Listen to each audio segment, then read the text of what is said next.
जय श्री चैतन्य चरितामृत की जय। श्री चैतन्य चरितामृत अंत्यलीला पंचम अध्याय श्लोक नंबर 69 79।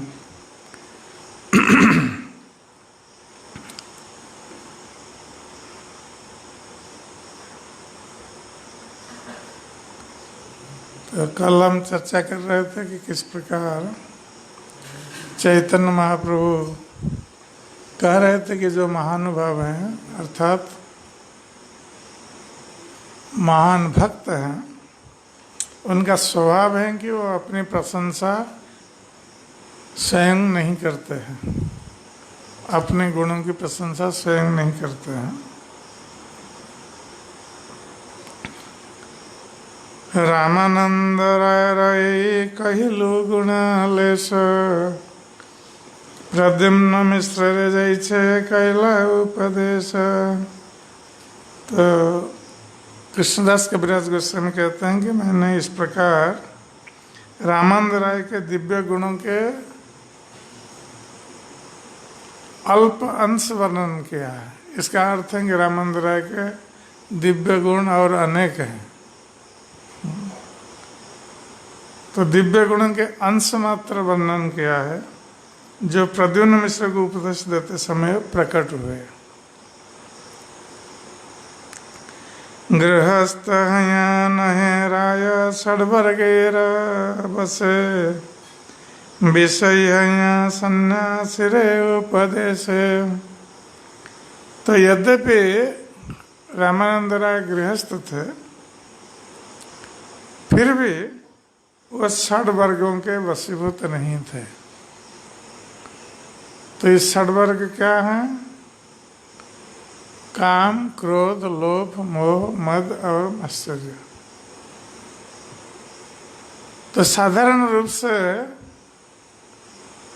गृहस्थों में ये अवगुण देखे जाते हैं, 6 वर्ग जो काम, क्रोध, लोभ, मोह, मद, आश्चर्य आदि। तो साधारण रूप से गृहस्थ में ये अवगुण देखे जाते हैं, किंतु राय रामानंद यद्यपि गृहस्थ थे, फिर भी ये इन 6 वर्गों के वशीभूत नहीं थे, अर्थात काम, क्रोध, लोभ, मोह, मद, आश्चर्य से मुक्त थे।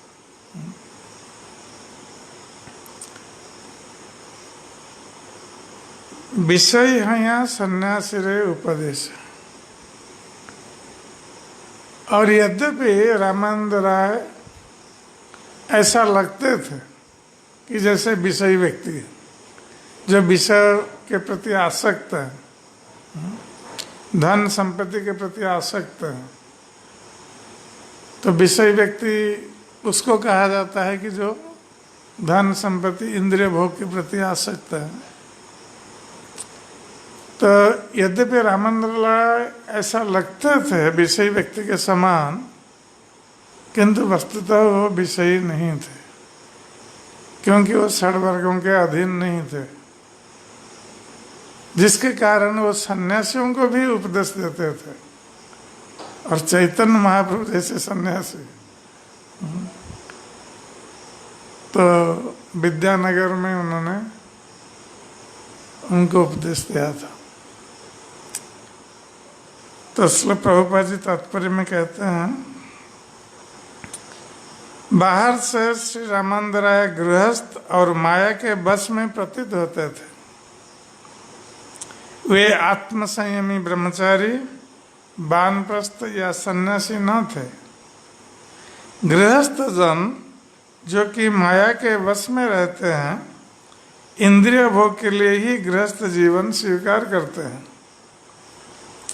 किंतु दिव्य पद को प्राप्त वैष्णव 6 प्रकार के शारीरिक परिवर्तनों काम, क्रोध, लोभ, मोह, मद तथा आश्चर्य के भौतिक नियमों द्वारा प्रभावित नहीं होते, भले ही वे गृहस्थ की भूमिका क्यों न निभा रहे हो।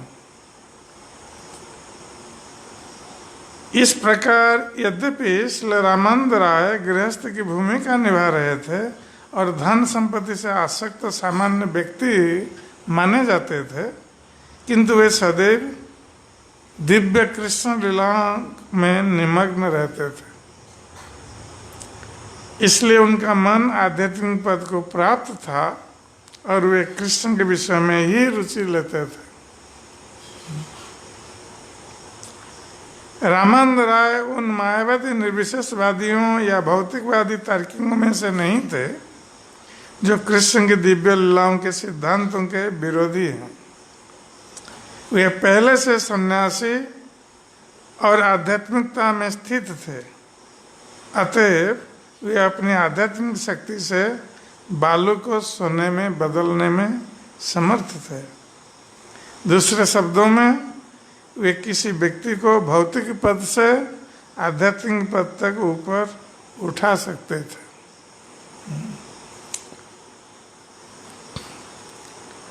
तो उसी प्रकार हम देखते हैं कि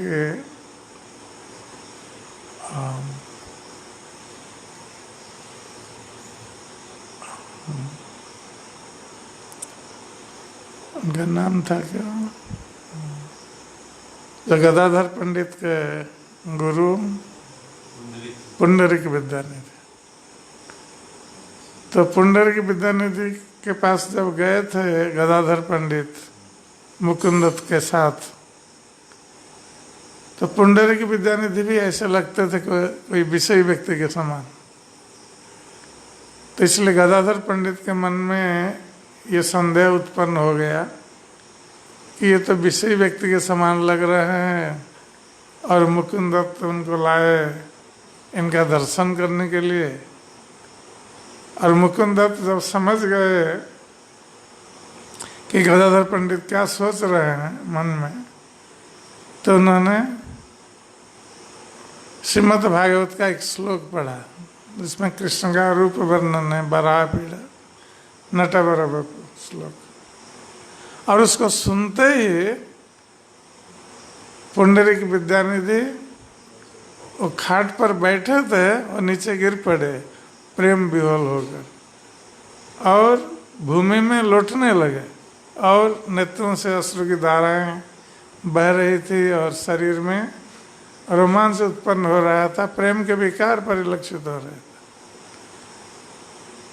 तो इसलिए वैष्णव को बाह्य वेशभूषा से समझा नहीं जा सकता जब तक हम उनके आंतरिक भावों को नहीं समझते।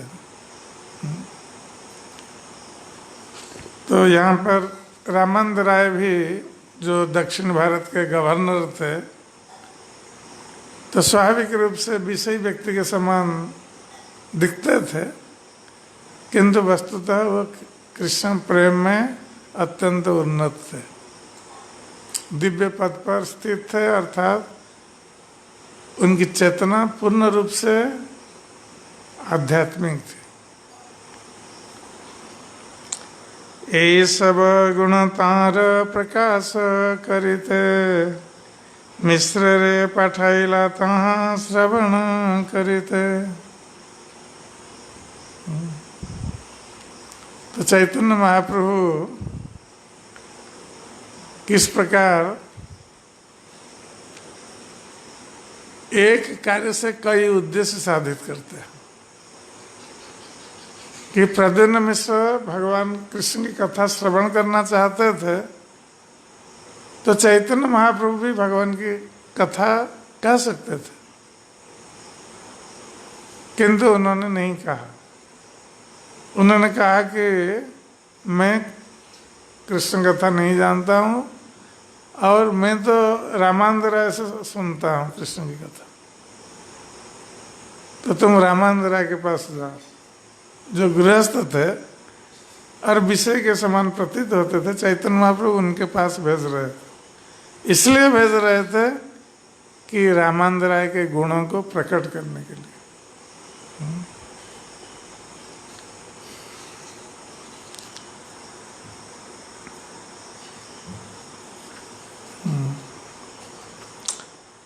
भक्त गुण प्रकाशित प्रभु भाल जाने, नाना भंगित गुण प्रकाशी निज लाभ माने। तो पूर्ण पुरुषोत्तम भगवान श्री चैतन्य महाप्रभु अच्छी तरह जानते हैं कि कैसे भक्तों के गुणों को प्रकट किया जाए। इसलिए वो एक चित्रकार की भांति इसे अनेक प्रकारों से प्रदर्शित करते हैं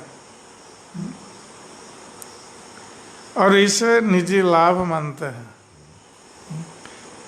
भक्तों के गुणों को प्रकाशित करने को भगवान श्री चैतन्य महाप्रभु अपना निजी लाभ मानते हैं। तो उनको क्या लाभ मिलता है भक्तों के गुण प्रकाश करने से? भगवान को क्या लाभ है भक्त के गुणों को प्रकाशित करने में?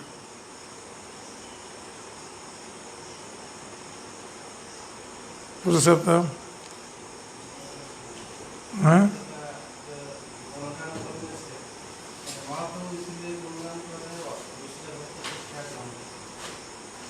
दूसरे भक्त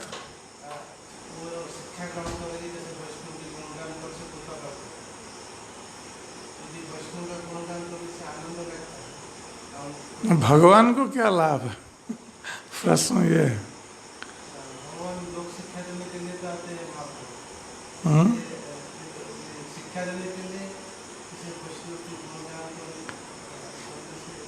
नहीं तो लोग शिक्षा देते हैं, ठीक है, भगवान को लाभ क्या हुआ?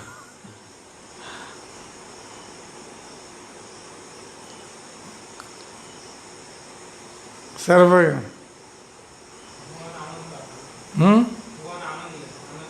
हाँ, भगवान आनंद प्राप्त करते हैं। जैसे भक्तजन भगवान के गुणगान करने से आनंद प्राप्त होता है, तो भगवान भी भक्तों का गुणगान करने पर आनंद प्राप्त होता है। क्योंकि जब भक्त लोग भगवान का गुणगान करते हैं तो भगवान उनके ऋणी हो जाते हैं ना, उनको ऋण चुकाना। तो भगवान भी भक्तों का गुणगान करते हैं। इसलिए कहते हैं कि मैं भक्त के हृदय में हूँ और भक्त मेरे हृदय में।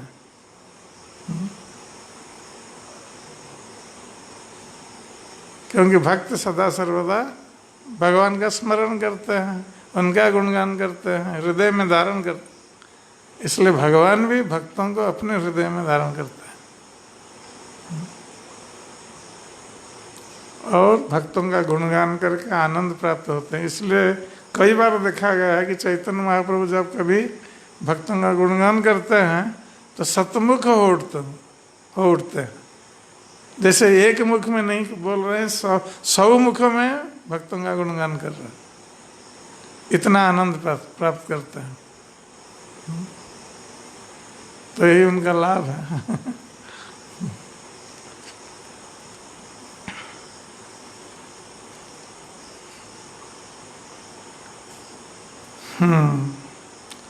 आर एक स्वभाव गौरेर सुनो भक्तगण, ऐश्वर्य स्वभाव गूढ़ करे प्रकटम। श्री चैतन्य महाप्रभु का एक अन्य गुण भी है। एक गुण ऊपर बताया गया कि चैतन्य महाप्रभु भक्तों के गुणगान में आनंद प्राप्त करते हैं। दूसरा स्वभाव है ऐश्वर्य स्वभाव गूढ़ करे प्रकटन। तो हे भक्तों, ध्यान पूर्वक सुने कि किस तरह अपना ऐश्वर्य तथा गुण प्रकट करते हैं। यद्यपि ये अत्यधिक गूढ़ होते हैं।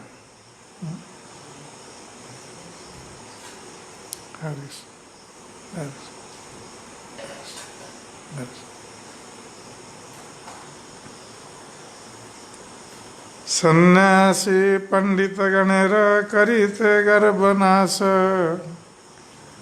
नीच शूद्र द्वारा करे न धर्मेर प्रकाश। तथाकथित सन्यासियों एवं पंडितों के मिथ्या अभिमान को नष्ट करने के लिए वे शूद्र या निम्न कुल के व्यक्ति द्वारा भी वास्तविक धर्म का प्रचार करते हैं। तो जब कोई संन्यास ग्रहण करता है और सन्यासी होने का अहंकार उसमें आ सकता है, या कोई पंडित विद्वान है, बहुत सारे शास्त्र जानता है, बहुत सारे शास्त्रों का अध्ययन किया है, तो उसमें भी अहंकार उत्पन्न हो जाता है, ज्ञान का अहंकार। तो उनके अहंकार को दूरीभूत करने के लिए श्री चैतन्य महाप्रभु ऐसे व्यक्ति से उनको उपदेश दिलाते हैं जो शूद्र कुल में जन्म हुआ है। एक तो कोई अपने को बहुत पंडित विद्वान ब्राह्मण सन्यासी मानता हो और कोई शूद्र उसको उपदेश दें तो उसका अहंकार कहाँ जाएगा? तो धूलि में मिल जाएगा उसका अहंकार। तो चैतन्य महाप्रभु इस प्रकार व्यवस्था करते हैं।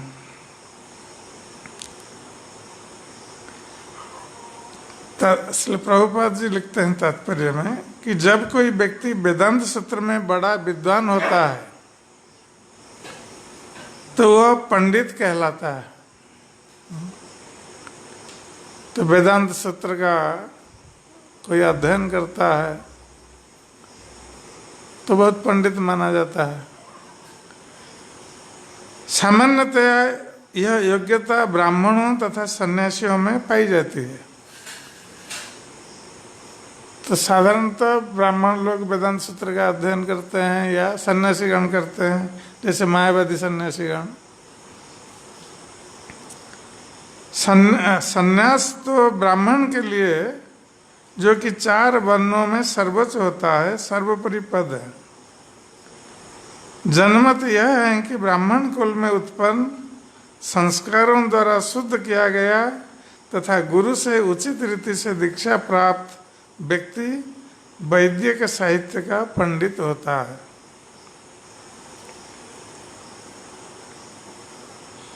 जब ऐसे व्यक्ति को संन्यास दिया जाता है तो वो सर्वोच्च पद पर स्थित होता है। ब्राह्मण को अन्य 3 वर्णों क्षत्रिय वैश्य तथा शूद्र वर्णों का गुरु माना जाता है और सन्यासी को तो उच्च ब्राह्मण का भी गुरु माना जाता है। ये साधारणतः सामाजिक रीति है।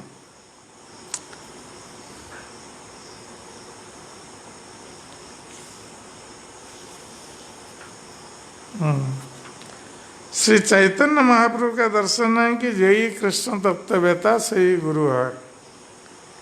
जो भी कृष्ण के विज्ञान को जानता है वह गुरु बन सकता है, चाहे वो सन्यासी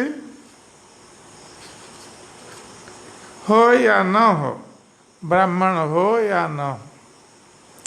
सामान्य लोग शास्त्र के सार को नहीं समझ सकते, न ही वे श्री चैतन्य महाप्रभु के सिद्धांतों के दृढ़ अनुयायियों के चरित्र व्यवहार तथा योग्यताओं को ही समझ सकते हैं। जो शूद्रों से भी नीच माने जाते हैं, कृष्ण भावनामृत आंदोलन ऐसे परिवारों में जन्मे लोगों से भी शुद्ध महान वैष्णव तैयार कर रहा है। यह इसका प्रमाण है कि वैष्णव किसी भी परिवार में जन्म ले सकते हैं।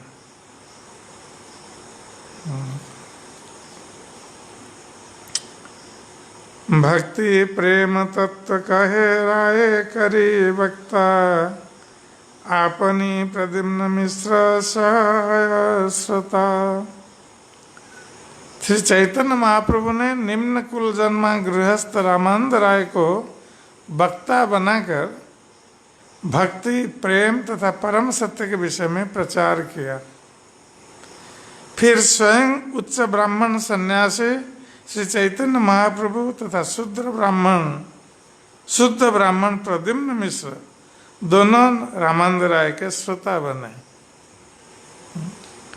तो चैतन्य महाप्रभु ने रामानंद राय जो कि शूद्र कुल में उत्पन्न हुए थे, तो उनको वक्ता बनाया और श्रोता किसको बनाया? अपने को, जो कि उच्च ब्राह्मण कुल में जन्मे हुए थे और सन्यासी भी। तो स्वयं श्रोता बने और रामानंद राय के शूद्र कुल में जन्म हुए थे, उनसे श्रवण किया उन्होंने। और उसके साथ साथ प्रद्युम्न मिश्र ये भी शुद्ध ब्राह्मण कुल में जन्म हुए थे। इनको भेजा रामानंद राय से श्रवण करने के लिए कृष्ण कथा। तो इससे चैतन्य महाप्रभु ये स्थापित करना चाहते हैं कि कोई वर्ण हो या आश्रम हो, ये उतना महत्वपूर्ण नहीं है जब तक कोई कृष्ण तत्ववेता नहीं है। और जो कृष्ण तत्ववेता है उससे भगवान कृष्ण के संबंध में श्रवण करना चाहिए।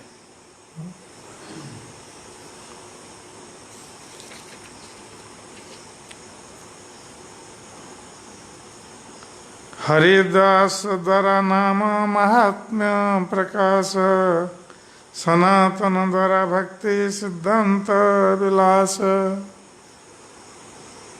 तो चैतन्य महाप्रभु ने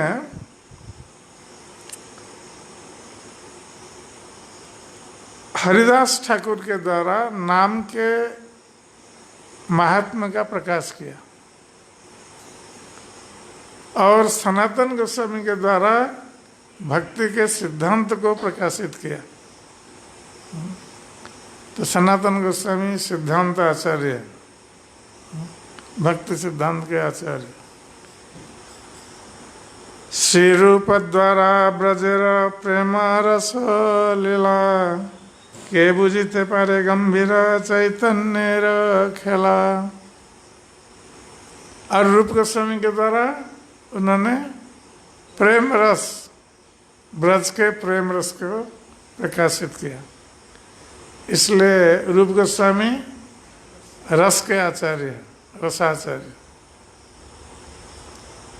तो इस प्रकार चैतन्य महाप्रभु की लीला को कौन समझ सकता है कि वो किसके द्वारा क्या कराना चाहते हैं। श्री चैतन्य लीलाई अमृतेर सिंधु, त्रिजगत भाषाइते पारे जारो एक बिंदु। तो श्री चैतन्य महाप्रभु के कार्यकलाप अमृत के सिंधु के समान, सागर के समान है। और इस सागर की एक बूंद भी तीनों लोगों को आप्लावित कर सकती है।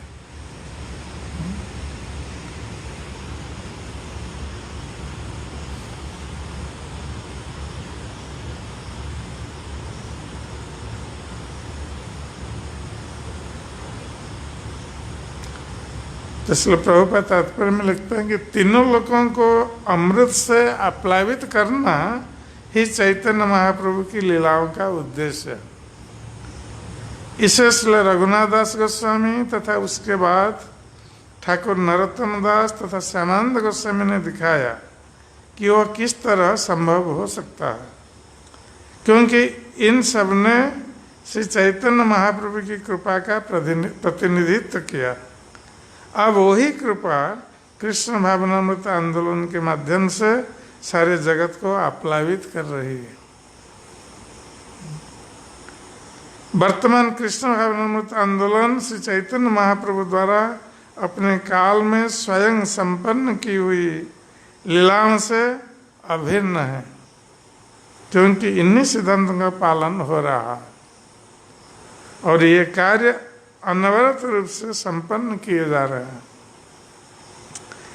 चैतन्य चरितामृत नित्य कर पान, जहाँ हिते प्रेमानंद भक्ति तत्व ज्ञान। इसलिए कृष्णदास कविराज गोस्वामी कह रहे हैं कि ये चैतन्य चरितामृत ये नित्य इसका पान करना चाहिए, अर्थात आस्वादन करना चाहिए।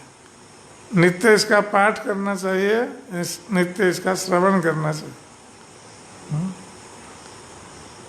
और चैतन्य चरितामृत का श्रवण करने से क्या होगा न जहाँ है प्रेमानंद भक्ति तत्व ज्ञान। जिस चैतन्य चरितमृत का श्रवण नित्य प्रति करने पर व्यक्ति प्रेमानंद को प्राप्त हो सकता है, कृष्ण प्रेम के आनंद को प्राप्त हो सकता है और भक्ति तत्व के सिद्धांत को जान सकता है।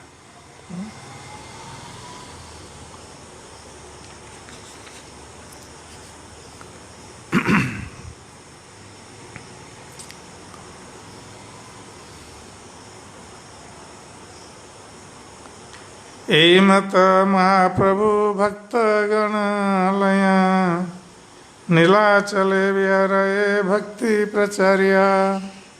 तो इस प्रकार श्री चैतन्य महाप्रभु नीलाचल में भक्तगणों को लेकर साथ में लेकर ये भक्ति का प्रचार कर रहे थे। बंगदेशी एक विप्र प्रभुर चरिते नाटक करी लया आइल प्रभु के सुनाईते। अब ये दूसरी घटना का वर्णन कर रहे हैं कि एक ब्राह्मण, बंगदेश का एक ब्राह्मण, तो ये नीलाचल आए, एक नाटक उन्होंने लिखा था और वो नीलाचल आए चैतन्य महाप्रभु को सुनाने के लिए अपना नाटक जो लिखा था। भगवान आचार्य सने तार परिचय तारे मिली तार घरे करिल आलय। तो ये ब्राह्मण भगवान आचार्य के साथ उनका परिचय था और भगवान आचार्य नीलाचल में रहते थे, इसलिए वो भगवान आचार्य के पास आए नीलाचल में, क्योंकि उनसे परिचय था और उन्हीं के पास ही रहे।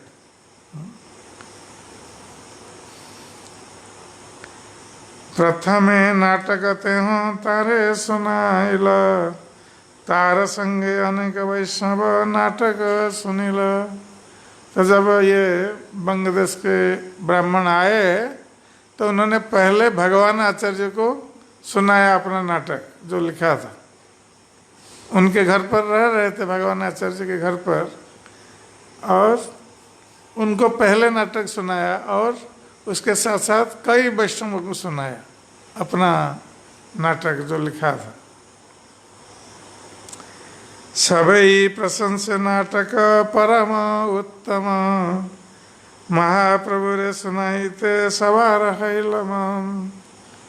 तो जो वैष्णव लोग सुन रहे थे इस ब्राह्मण के द्वारा रचित नाटक के बारे में, तो उन लोगों ने इस नाटक की बहुत प्रशंसा की। सारे लोगों ने प्रशंसा की इस नाटक की कि बहुत अच्छा हुआ है, बहुत अच्छा, बहुत। और सभी लोगों ने चाहा कि ये अच्छा होगा, इस नाटक को चैतन्य महाप्रभु को सुनाएंगे।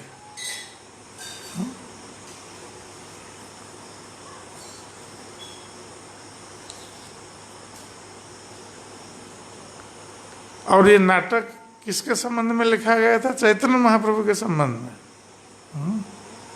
चैतन्य महाप्रभु के संबंध में इस ब्राह्मण ने नाटक लिखा और भक्तों को जब सुनाया, भक्त लोगों ने कहा कि बहुत अच्छा, बहुत अच्छा, और वो चैतन्य महाप्रभु को सुनाना चाहता था।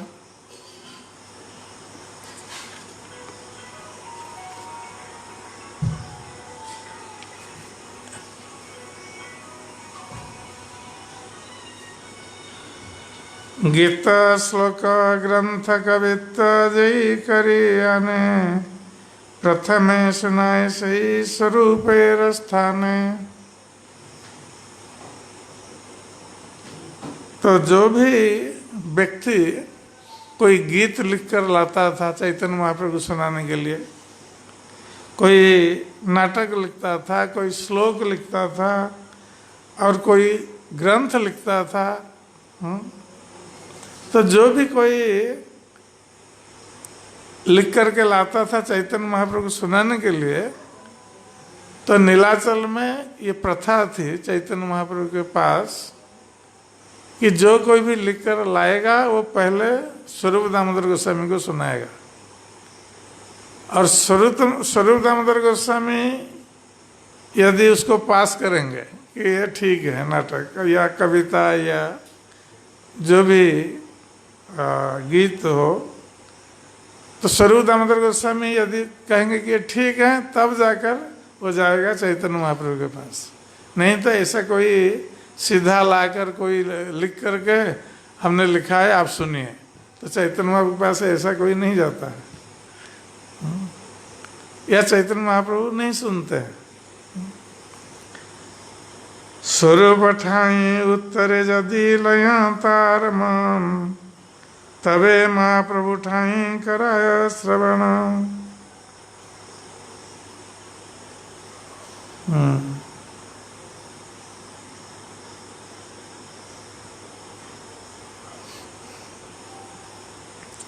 और यदि स्वरूप दामोदर गोस्वामी हाँ कर देते, ठीक बोलते, तो फिर चैतन्य महाप्रभु के श्रवण के लिए उसको प्रस्तुत किया जाता है। ये प्रथा थी। रसाभास है यदि सिद्धांत विरोध, सहित न पारे प्रभु मने है क्रोध। और किसी रचना में यदि सिद्धांत विरुद्ध बात लिखी गई हो अथवा उसमें रसाभास है, तो चैतन्य महाप्रभु के मन में क्रोध उत्पन्न हो जाता है, क्योंकि वो सहन नहीं कर पाते हैं इस प्रकार की रचना।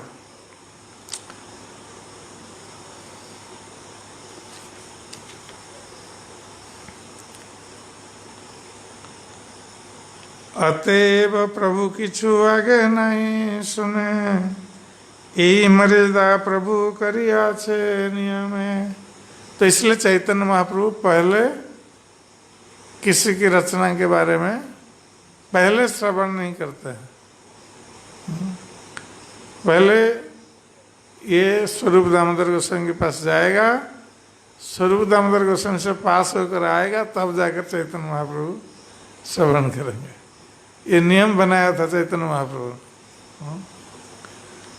स्वरूपे रठाई आचार्य कैला निवेदन, एक विप्र प्रभुर नाटक करिया छे उत्तम।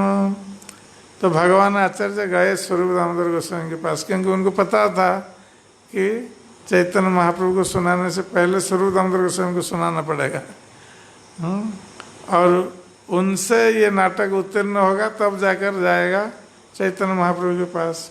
तो भगवान आचार्य आए स्वरूप दामोदर गोस्वामी के पास, आकर उन्होंने कहा कि एक विप्र बंगदेश से आए हैं, एक ब्राह्मण, और उन्होंने चैतन्य महाप्रभु के संबंध में एक नाटक लिखा है, और वो नाटक बहुत उत्तम है, बहुत अच्छा है, रिकमेंड भी कर दिया भगवान आचार्य। आदो तुम्हें सुना यदि तुम्हार मन माने, पाछे महाप्रभु रे तबे कराई मुँह श्रवणे। तो भगवान आचार्य ने कहा कि पहले आप इसको सुन लीजिए, और यदि आपका मन मान जाएगा कि नाटक ठीक है, तब फिर बाद में मैं चैतन्य महाप्रभु को सुनाऊंगा। तो ये विप्र की ओर से भगवान आचार्य कह रहे हैं स्वरूप दामोदर गोस्वामी से। स्वरूप कहे तुम्हें गोप परम उदार, जे जे शास्त्र सुनीते इच्छा उपजे तुम्हार। तो स्वरूप दामोदर गोस्वामी जानते थे भगवान आचार्य को, तो इसलिए उन्होंने कहा भगवान आचार्य से कि हे आचार्य, आप तो ग्वाल बाल हैं, गोप हैं, इसलिए परम उदार हैं, और कभी कभी आपके भीतर किसी भी प्रकार की कविता सुनने की इच्छा हो जाती है, आप सुनते रहते हैं, कोई भी लेकर आएगा आप उसको सुनेंगे।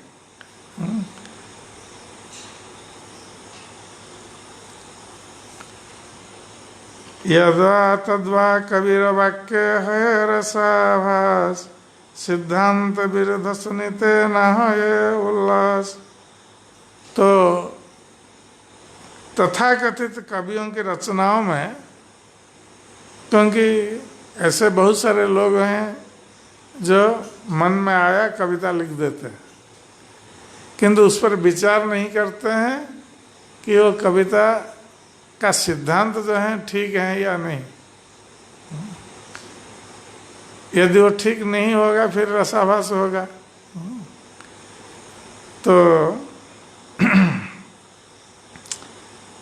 स्वरूप दामोदर गोस्वामी कहते हैं कि ऐसे बहुत सारे कवि आ जाते हैं कुछ लिख करके, उनको सिद्धांत पता नहीं, रसाभास होता है और उसमें सिद्धांत विरुद्ध बात सुनने में कोई आनंद नहीं आता है।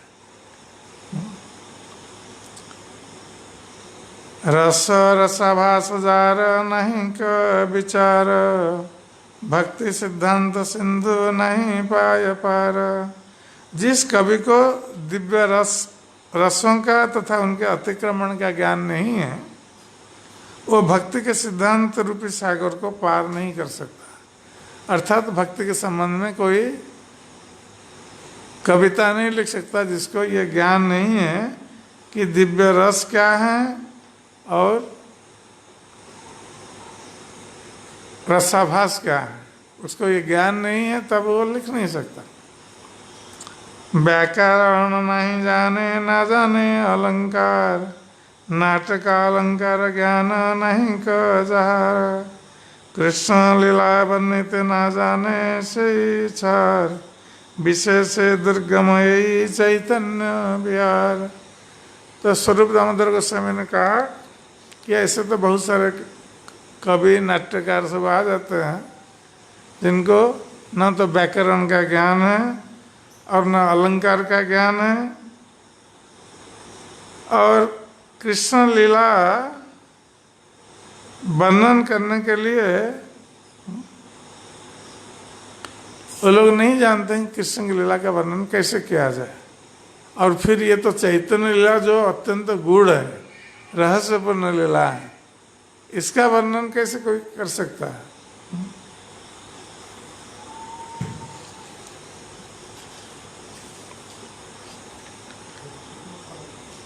कृष्ण लीला गौर लीला से करे वर्णन, गौरपाद पद्मजार प्राण धन। तो वही व्यक्ति कृष्ण लीला और गौर लीला का वर्णन कर सकता है जिसका श्री चैतन्य महाप्रभु के चरण कमल प्राण धन के समान है। अर्थात जो व्यक्ति चैतन्य महाप्रभु के चरण कमल को अपने प्राण के समान मानता है, वही व्यक्ति कृष्ण लीला और गौर लीला के संबंध में वर्णन कर सकता है। अर्थात जो चैतन्य महाप्रभु का शुद्ध भक्त नहीं है वो कृष्ण लीला या गौर लीला का वर्णन नहीं कर सकता। ग्राम्य कबीर कवित्व सुनिते है दुख, विदग्ध आत्मीय वाक्य सुनिते है सुख। और जिस व्यक्ति को दिव्य ज्ञान नहीं है और जो पुरुष तथा स्त्री के पारस्परिक संबंधों के विषय में लिखता है, उसकी कविता सुनकर केवल दुख होता है। क्योंकि बहुत सारे कवि होते हैं और पुरुष स्त्री की प्रेम लीला के संबंध में कविता लिखते हैं। तो स्वरूप दामोदर गोस्वामी कहते हैं कि उनको दिव्य ज्ञान नहीं है, इसलिए विषय रस के बारे में कविता रचना करते हैं या ग्राम्य कथा के बारे में कविता रचना करते हैं, तो उसको सुनकर कोई आनंद नहीं आता है। जबकि प्रेम में डूबे भक्त के शब्दों को सुनकर परम सुख उत्पन्न होता है। और जो भक्त कृष्ण प्रेम या गौर प्रेम में डूबा हुआ है, वो जो चैतन्य महाप्रभु के संबंध में बोलेगा या कृष्ण के संबंध में बोलेगा, तो उसको सुनकर परम आनंद व्यक्ति को प्राप्त होता है, क्योंकि वो भक्त है। और ये तत्व को जानता है, भगवत तत्व को, सिद्धांत को जानता है।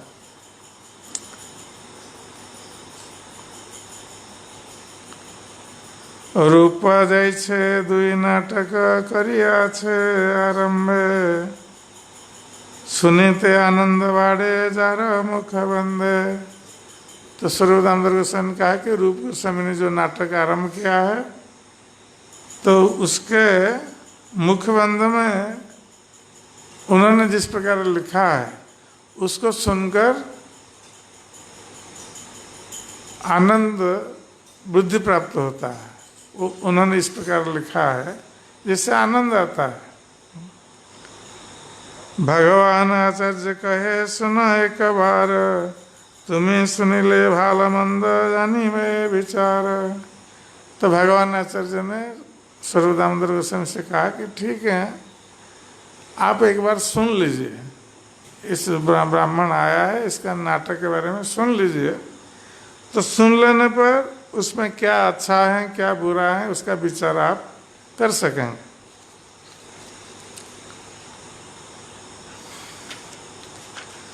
दुई तीन दिन आचार्य आग्रह करिल, तार आग्रह स्वरूपेर सुनिते इच्छा आइल। तो इस प्रकार 2-3 दिन तक भगवान आचार्य रोज गए स्वरूप दामोदर गोस्वामी के पास। स्वरूप दामोदर गोस्वामी सुनना नहीं चाहते थे, क्योंकि वो जानते थे उसने क्या लिखा होगा। किंतु जब भगवान आचार्य जो चैतन्य महाप्रभु के भक्त थे और पुरी में निवास कर रहे थे, तो वो आग्रह कर रहे थे बार बार।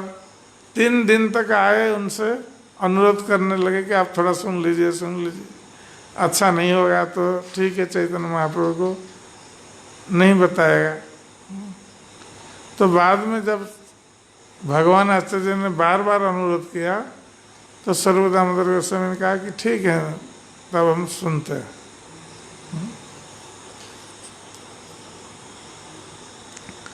सवालया स्वरूप गोसाई सुनिते बसिला, तबे सही कवि नंदी श्लोक पढ़िला।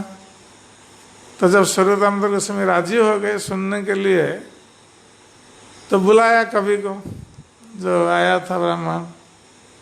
तो वो बैठा, और जो भक्तगण पहले सुने थे, भगवान आचार्य ने जिनको सुनाया था, जिन भक्तों को, और जो लोग प्रशंसा कर रहे थे इस कवि की रचना का, कहते थे बहुत अच्छा है, बहुत अच्छा है, चैतन्य महाप्रभु को सुनना चाहिए, सभी को बिठाया स्वरूप दामोदर गोस्वामी। भगवान आचार्य बैठे और जो लोग उनके साथ सुनकर प्रशंसा कर रहे थे वो सब बैठे, और वो कवि भी बैठा। तो स्वरूप दामोदर गोस्वामी ने कवि से कहा कि ठीक है, पहले नांदी श्लोक पढ़ो। तो संस्कृत नाटक में ये नांदी श्लोक इसमें आता है, उसकी प्रथा। तो ये कवि कैसे नांदी श्लोक लिखते हैं सुनिए।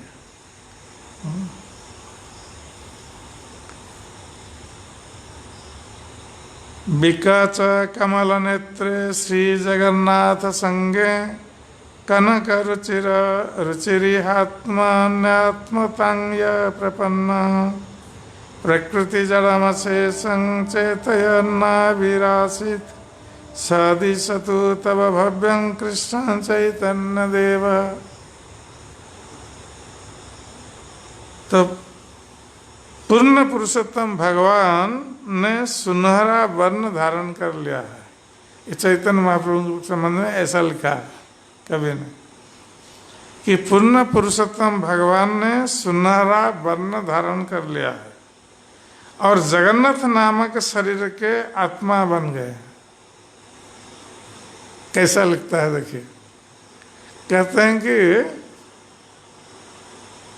भगवान ने सुनहरा वर्ण धारण किया, अर्थात गौर वर्ण धारण किया चैतन्य महाप्रभु, और ये जगन्नाथ के शरीर के आत्मा है चैतन्य महाप्रभु, जिनके विकसित कमल नेत्र अति विस्तृत हैं। इस तरह ये जगन्नाथपुरी में प्रकट हुए हैं और इन्हीं ने जड़ पदार्थ को चेतन बना दिया है। ये श्री कृष्ण चैतन्य देव तुम सबको सौभाग्य प्रदान करे। तो कैसा सिद्धांत रहा? सारे भक्तगण प्रशंसा कर रहे थे। तो कैसा रहा आप लोगों को सुनने में, कैसा लगा?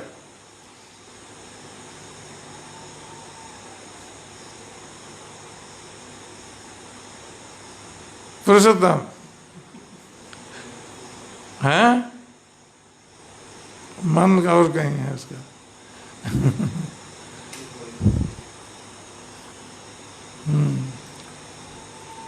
तो प्रेम किशोर कैसा लगा?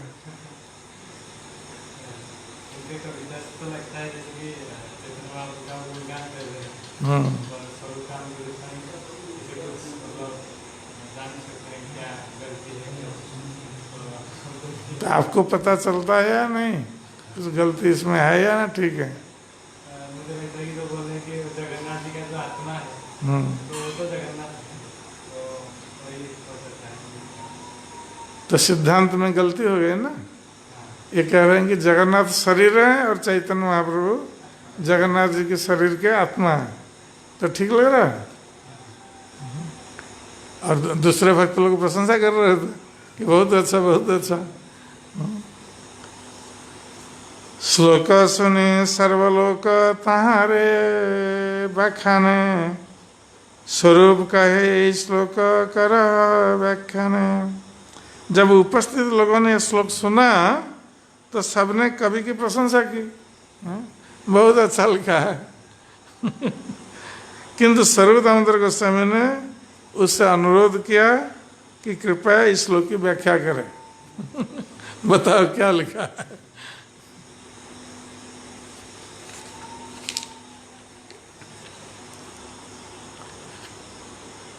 कवि कहे जगन्नाथ सुंदर शरीर, चैतन्य गोसाई शरीरी महाधीर।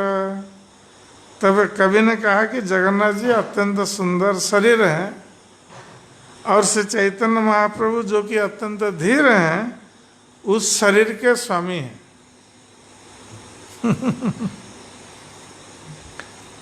जगन्नाथ रूपी शरीर के स्वामी हैं चैतन्य महाप्रभु।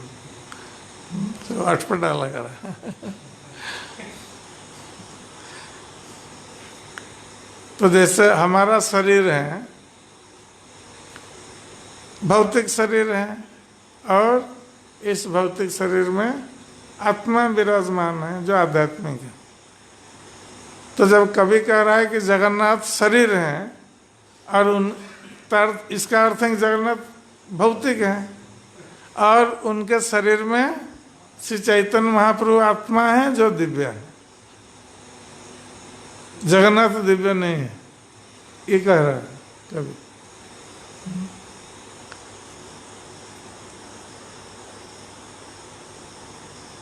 तो जगन्नाथ और चैतन्य महाप्रभु में क्या अंतर है? सरोज,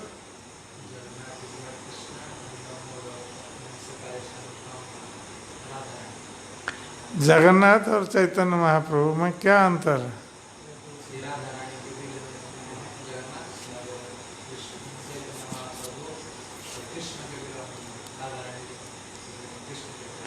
मैं भाव नहीं पूछ रहा हूँ, मैं सिद्धांत पूछ रहा हूँ कि जगन्नाथ और चैतन्य महाप्रभु में कोई अंतर है क्या? सिद्धांत की दृष्टि से कोई अंतर नहीं है।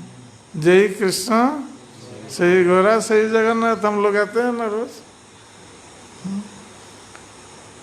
तो सिद्धांत है कि जगन्नाथ और चैतन्य महाप्रभु में कोई अंतर नहीं। जगन्नाथ कृष्ण है, चैतन्य महाप्रभु कृष्ण है। किंतु ये कवि लिख रहे हैं कि जगन्नाथ शरीर है और चैतन्य महाप्रभु उनके आत्मा है।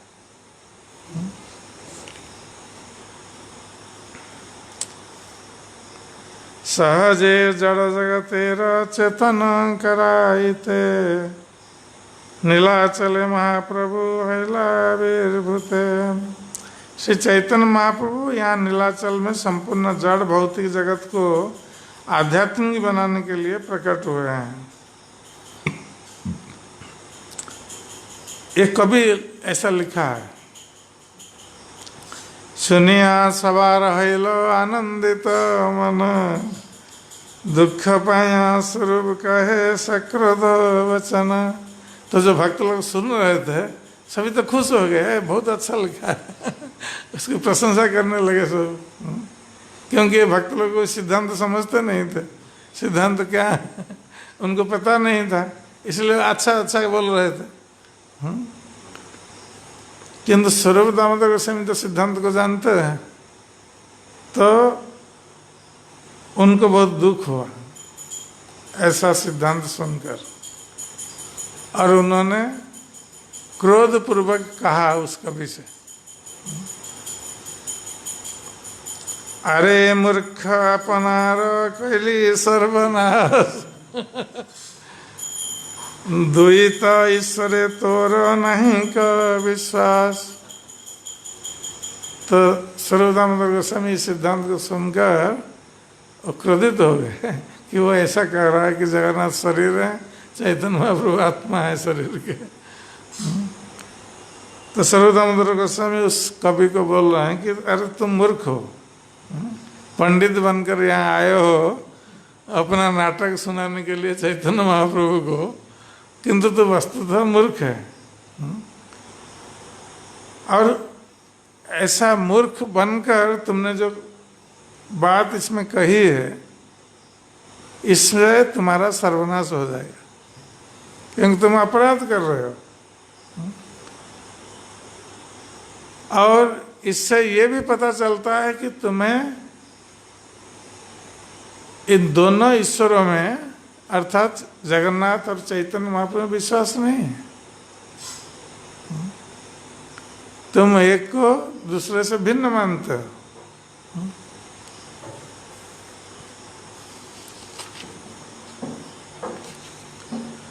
पूर्णानंद चित स्वरूप जगन्नाथ राय, तारे कैली जड़नस्वर प्राकृत काय।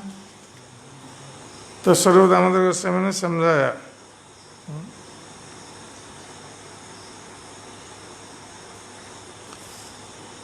कि भगवान जगन्नाथ संपूर्ण आध्यात्मिक हैं, किंतु कभी कह रहा था कि उनका शरीर भौतिक है, क्योंकि भौतिक शरीर में ही आत्मा रहेगा। तो भगवान जगन्नाथ संपूर्ण आध्यात्मिक हैं और दिव्य आनंद से परिपूर्ण है, किंतु तुमने उनकी तुलना जड़ नाशवान शरीर से की है, जो भगवान की निष्क्रिय बहिरंग शक्ति से बना है। क्योंकि जड़ शरीर बहिरंग शक्ति माया द्वारा रचित है, और तुम कह रहे हो कि जगन्नाथ का शरीर, जगन्नाथ शरीर है अर्थात उनका शरीर माया के द्वारा रचित जड़ है, किंतु इसके विपरीत जगन्नाथ पूर्णानंदमय है, आध्यात्मिक है और उनका शरीर दिव्य है। पूर्ण साड़ा ऐश्वर्य चैतन्य स्वयं भगवान, तारे कैली क्षुद्र जीव स्फुलिंग समान। और क्या गलती की है इस कवि ने? चैतन्य महाप्रभु को आत्मा कहा है, तो आत्मा क्या है? ये भगवान परमात्मा है, उनका एक स्फुलिंग के समान है। तो भगवान को क्षुद्र जीव बना दिया चैतन्य महाप्रभु को आत्मा कहकर। हाँ, तो इसलिए स्वरूप दामोदर गोस्वामी कहते हैं कि जो स्वयं भगवान चैतन्य महाप्रभु, जो पूर्ण षड ऐश्वर्य पूर्ण है चैतन्य महाप्रभु, उनको तुमने एक क्षुद्र जीव बना दिया।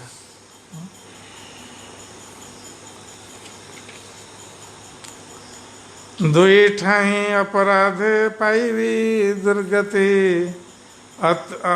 तत्व तत्वर्णे तारयी रीति। तो स्वरूप दामोदर गोस्वामी ने कहा कि तुम दोनों के चरणों में अपराध किया है, जगन्नाथ के चरणों में और चैतन्य महाप्रभु के चरणों में। इनको क्षुद्र जीव बना दिया, इनको भौतिक शरीर बना दिया। तो तो दोनों के चरण में अपराध होने के कारण तुम्हारी दुर्गति ही होगी, अर्थात नरक गति होगी। क्योंकि तुम अतत्वज्ञ हो, तुम तत्व को नहीं जानते हो, भगवत तत्व सिद्धांत को नहीं जानते हो। और यहाँ नाटक में जो तत्व का वर्णन कर रहे हो, तुम तत्व नहीं जानते हो फिर भी वर्णन कर रहे हो। तो जो नहीं जानता है, अज्ञ है, उसके वर्णन में इसी प्रकार दोष पाया जाता है। आरे एक करिया छ परम प्रसाद, देही देह देही भेद ईश्वरे कैले अपराध। और तुम पूर्णतया भ्रम में हो, क्योंकि तुमने भगवान जगन्नाथ अथवा श्री चैतन्य महाप्रभु के शरीर तथा आत्मा में भेद किया है। क्योंकि भगवान का शरीर और उनकी आत्मा में कोई भेद नहीं है, वो एक ही है, दिव्य। किंतु इस कवि ने आत्मा और शरीर की उपमा दी है। तो ये एक महान अपराध भी है, सर्वदानंद गोस्वामी ने बताया। ईश्वरेर नहीं कबू देह देही भेद, स्वरूप देह चिदानंद नहीं क विभेद। तो जो जीव हैं, जो भौतिक जगत के जीव हैं, उनके शरीर और आत्मा में भेद है। शरीर भौतिक है, आत्मा दिव्य है, तो शरीर और आत्मा में भेद है। किंतु भगवान के शरीर में ये भेद नहीं है। भगवान का शरीर और आत्मा ये अलग अलग नहीं है, वो एक ही है, क्योंकि दोनों दिव्य है। उसी प्रकार चित जगत में जो भक्तगण हैं, उनका शरीर भी दिव्य है। तो वहाँ चित जगत में आत्मा शरीर में भेद नहीं है, भौतिक जगत में भेद है।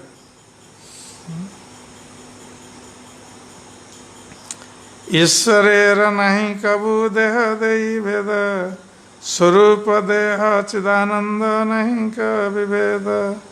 पूर्ण पुरुषोत्तम भगवान के शरीर तथा आत्मा में कोई भी भेद नहीं है। उनका स्वरूप तथा उनका शरीर आनंदमय आध्यात्मिक शक्ति से बना होता है, इनमें कोई अंतर नहीं होता।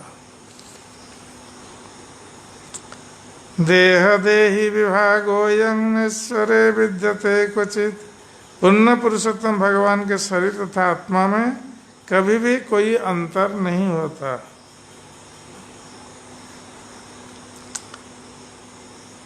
ठीक है, आज हम यहीं विश्राम देते हैं। हरे कृष्ण।